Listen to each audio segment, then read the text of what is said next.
Assalamualaikum warahmatullahi wabarakatuh. Saya Gabriela Nindya Cantika dari Prodi Teknik Informatika kelompok 98 Nusa Batara.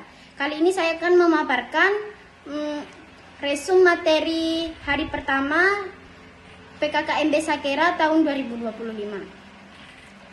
Jadi judul yang pertama adalah Toxic Relationship yang dijelaskan oleh 3 pemateri, yaitu pemateri yang pertama adalah Ibu Dr. Hera Wahyuni, MSI Psikolog. Yang pemateri kedua adalah Ibu Sumriyah SHMH. Pemateri ketiga adalah Ibu Nailur Rohma SPSI MA.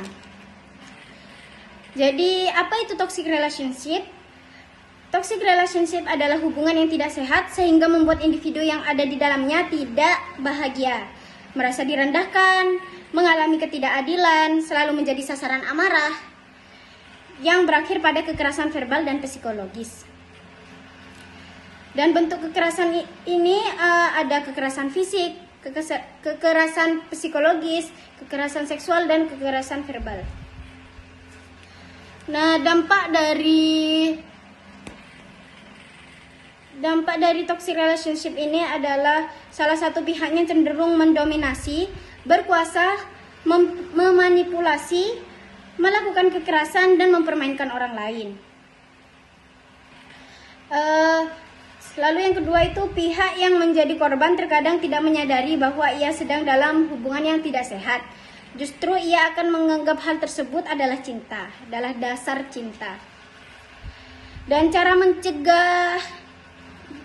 keluar dari toxic relationship ini adalah dengan belajar lebih menghargai dan meyakinkan diri sendiri bahwa setiap orang berhak bahagia serta memiliki kebebasan. Dengan belajar lebih menghargai dan meyakinkan diri sendiri bahwa setiap orang berhak bahagia serta memiliki kebebasan. Dan yang terakhir, bisa melapor kepada Satgas, PPKPT Sahabat Ronojoyo, bisa intervensi emosional dan kognitif kepada UPA konseling juga. Setelah itu sanksinya itu terdapat sanksi ringan, sedang, dan berat. Sanksi ringan itu seperti diberi surat teguran saja. Sedangkan sanksi sedang ini ada skorsing, pencabutan beasiswa, dan lain sebagainya.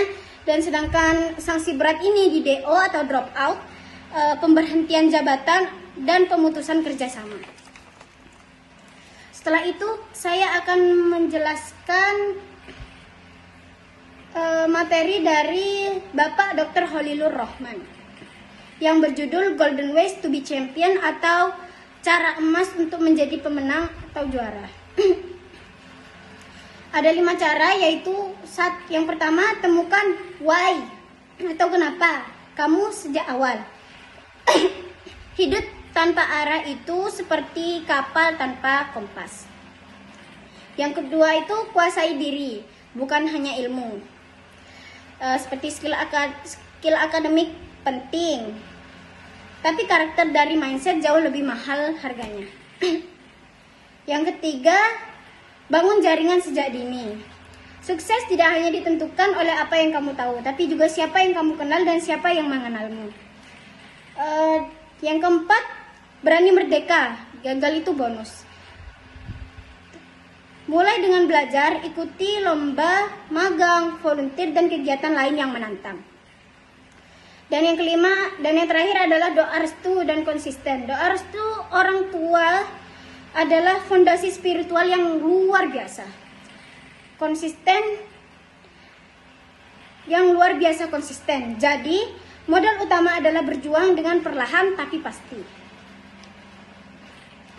Dan pemateri terakhir ini adalah Bapak Haji Muhammad Umam Fawaid, Sarjana Psikologi, yang berjudul Meniti Tangga Kesuksesan.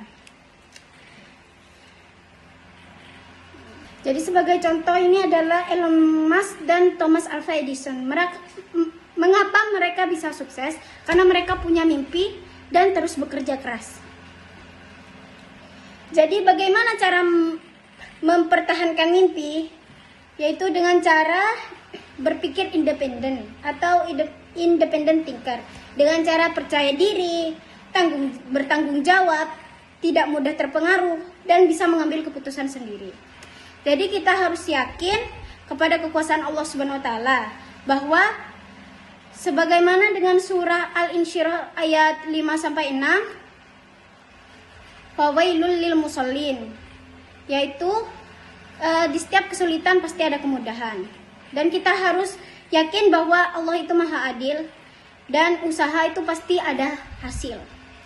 Menurut Frank Eflun, pengetahuan tanpa tindakan hanya akan menjadi potensi kekuatan. Sekian dari saya. Wassalamualaikum warahmatullahi wabarakatuh.